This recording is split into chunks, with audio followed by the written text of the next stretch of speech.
I have a very good friend named James O'Neill, and James was diagnosed with autism at a really young age. And what I saw was, as I went through the school system, students just really didn't know what autism was. They didn't know what the behaviors were that students who had autism exhibited, and they didn't know how to react to those behaviors. And so Autism Ambassadors is really a way for me to be able to make sure that no student ever has to feel alone. Every student has friends, and that's something that's a core Jewish value.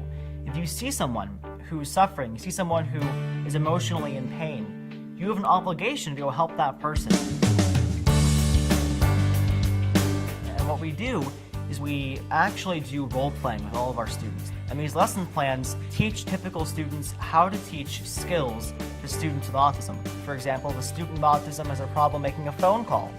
Maybe we'll break down the idea of phone call into the salutation, making small talk, then actually what you made the call for, and then a conclusion. And the great thing about having these typical students role play as though they have autism is when you treat someone as though they have a diagnosis, it makes them just so much more aware about the way they interact with someone who has a diagnosis as well.